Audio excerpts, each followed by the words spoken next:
Siddhartha começava a abrigar em suas entranhas o descontentamento. Começava a sentir que nem o amor do pai, nem o da mãe, nem tampouco do dedicado Govinda teriam sempre e a cada momento a força de alegrá-lo, de tranquilizá-lo, de nutri-lo, de bastar-lhe. Começava a vislumbrar que seu venerando pai, seus demais mestres, aqueles sábios brahmanes, já lhe haviam comunicado a maior e a melhor parte dos seus conhecimentos. Começava a perceber que eles tinham derramado a plenitude do que possuíam no receptáculo acolhedor que ele trazia em seu íntimo. E esse receptáculo não estava cheio. O espírito continuava insatisfeito, a alma andava inquieta, o coração não se sentia saciado. As abluções, por proveitosas que fossem, eram apenas água. Não tiravam dele o pecado, não curavam a sede do espírito, não aliviavam a angústia do coração. Excelentes eram os sacrifícios e as invocações dos deuses, mas que lhe adiantava tudo isso? Propiciariam os sacrifícios da felicidade? E quanto aos deuses, foi realmente Prayapati quem criou o mundo, e não o Atman? Ele, o único, o indivisível? Não eram os deuses figuras criadas da mesma forma que tu e eu, perecíveis, dependentes do tempo? Seria, portanto, bom e acertado oferecer sacrifícios aos deuses? Era isso realmente atividade sensata, sublime? Quem merecia imolações e reverências senão ele, o único, o Atman? E onde se podia encontrar o Atman? Onde morava ele? Onde pulsava o seu eterno coração? Onde, a não ser no próprio eu, naquele âmago indestrutível que cada um trazia em si? Mas em que lugar achava-se esse eu, esse âmago, esse último fim? Não era nem carne, nem osso, nem pensamento, nem consciência, segundo afirmavam os mais sábios.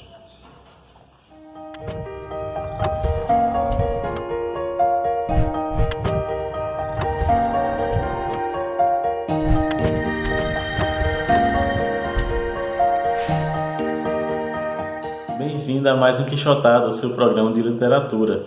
Hoje, novamente, apresentando o quadro A Pedidos, dessa vez ao pedido de Hannah Lima, que eu devo agradecer aqui não só por ser uma das nossas primeiras inscritas e uma das mais ativas, como também por ter solicitado o Siddhartha, do Hermann Hesse.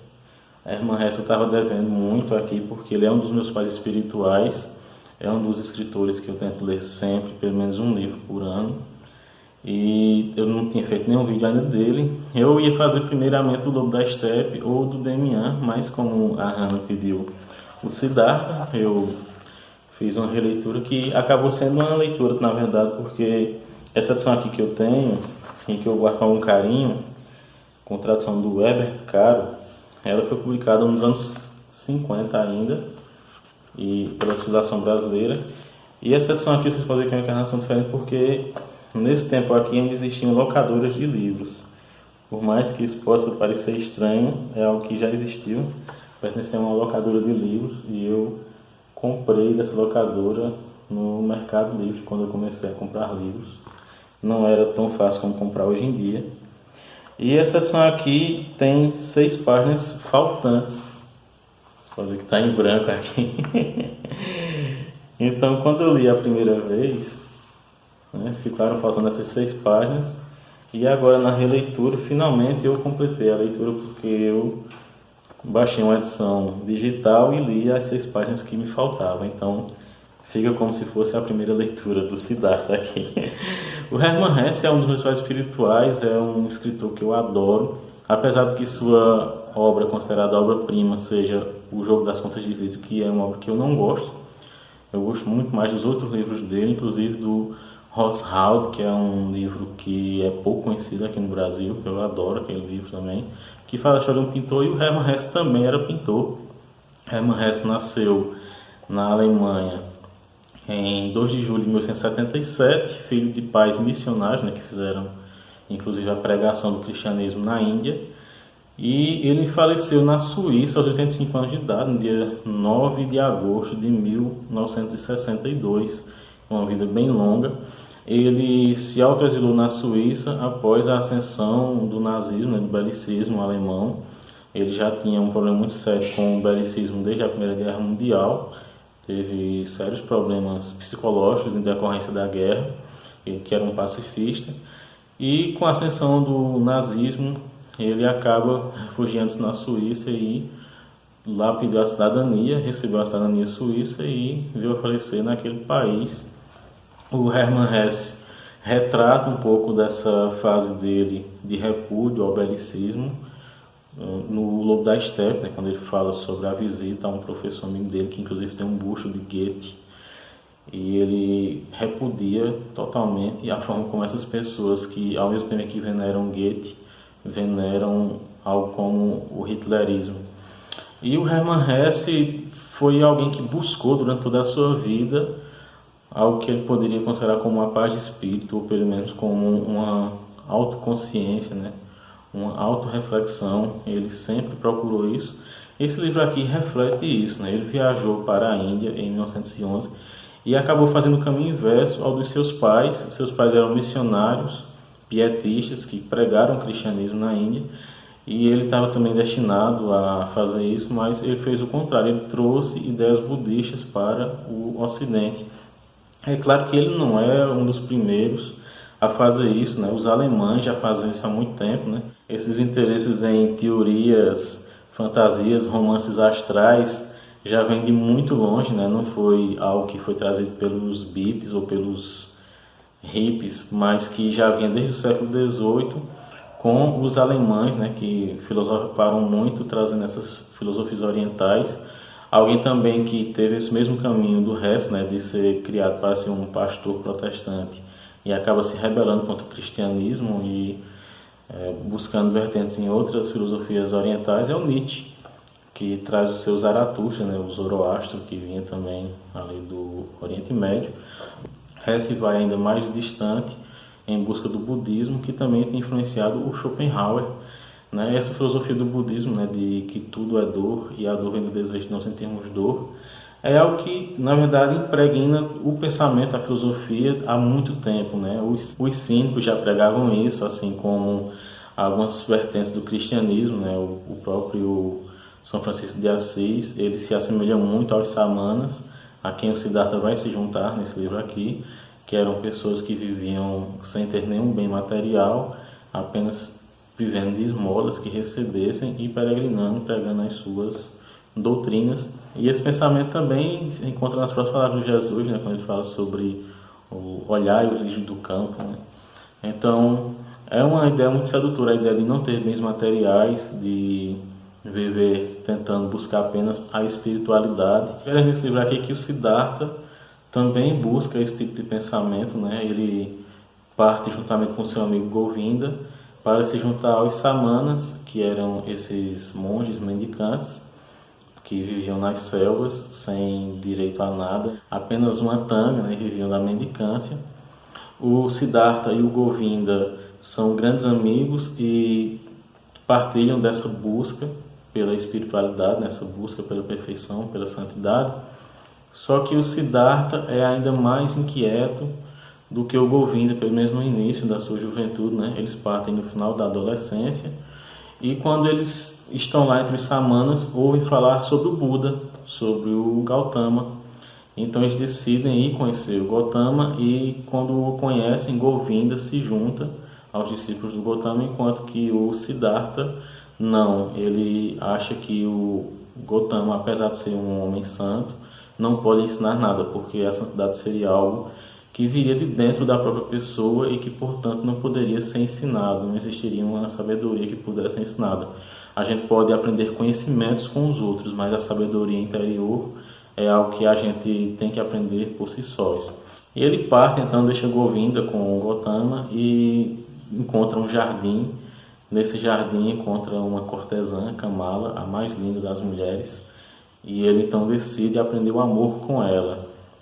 Ela então diz a ele que para que ele aprenda o amor com ela, ele tem que deixar de ser um miserável, cheio de sujeira e fedorento, deve se perfumar, conseguir roupas luxuosas, belos sapatos e trazer presentes.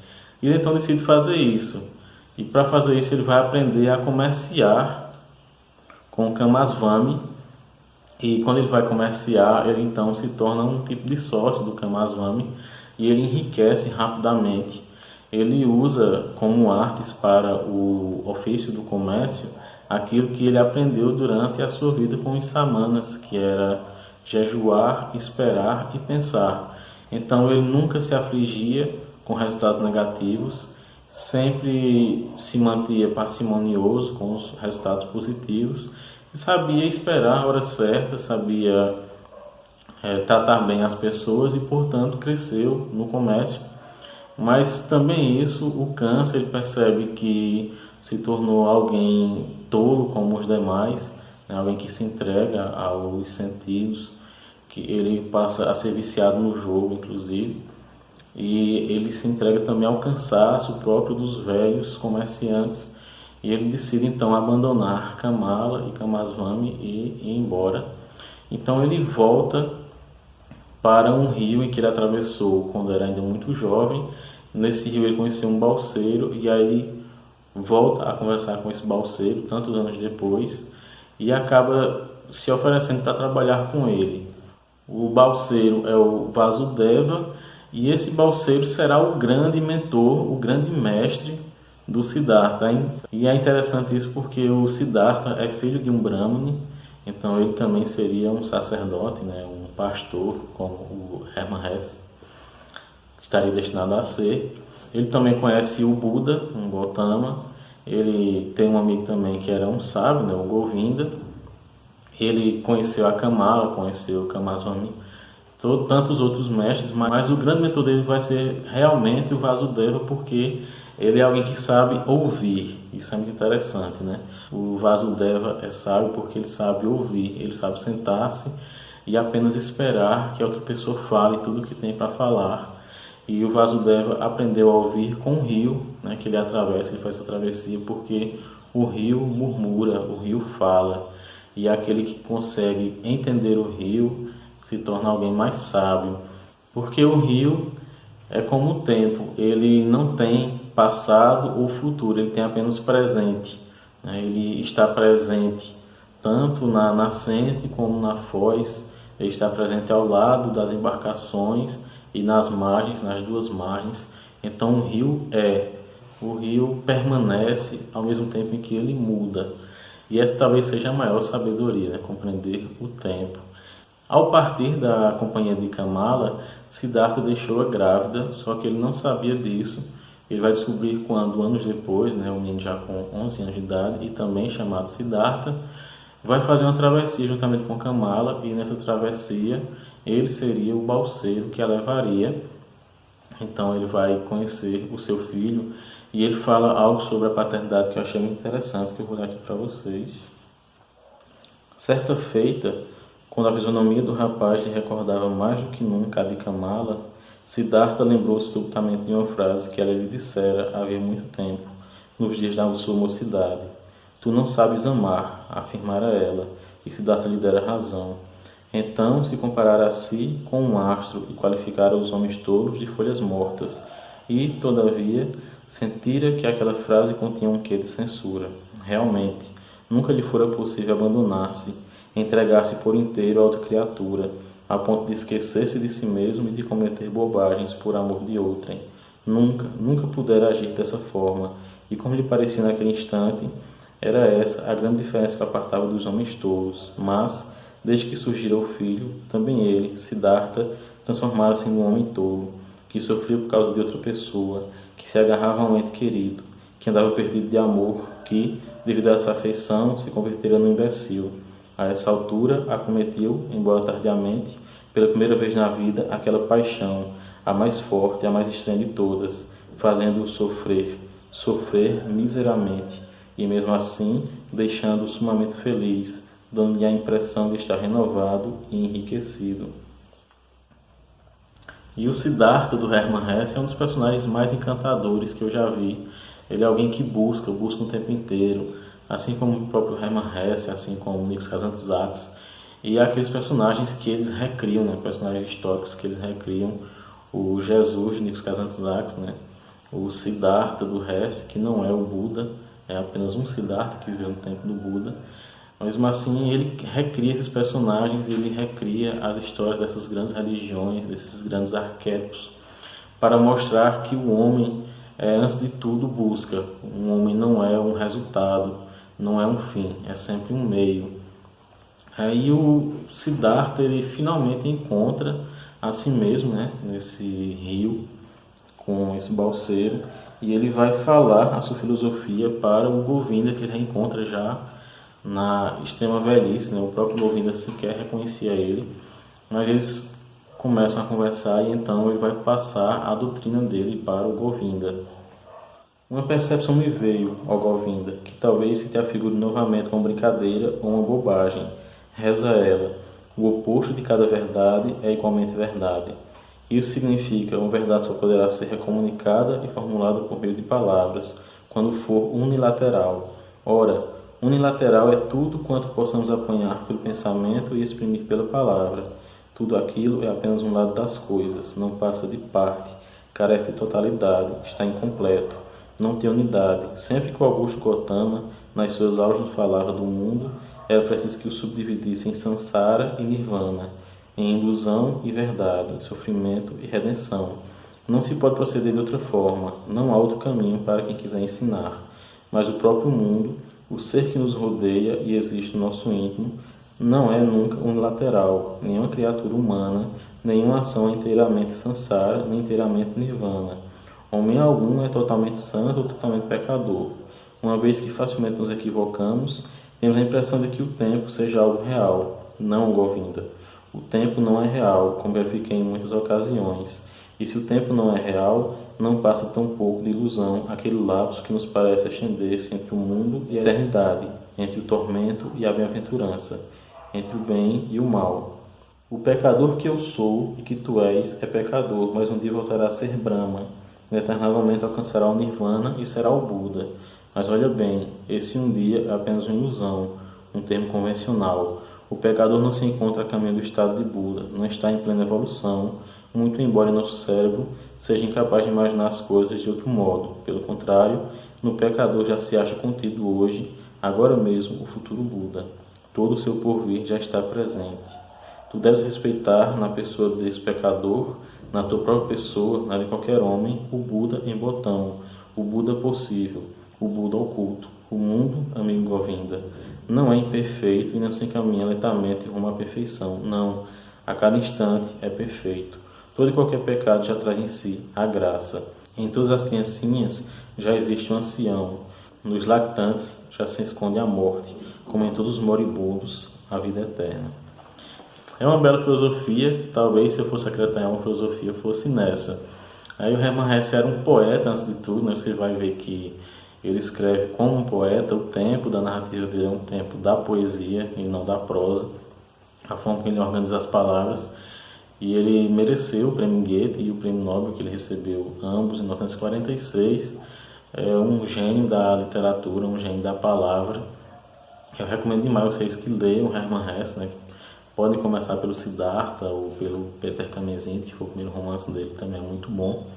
É um cara que merece ser mais lido, mais conhecido. Espero que vocês tenham gostado do vídeo. Se gostaram, não esqueçam de se inscrever, de curtir, comentar e compartilhar. A gente se vê no próximo Quixotado, o seu programa de literatura.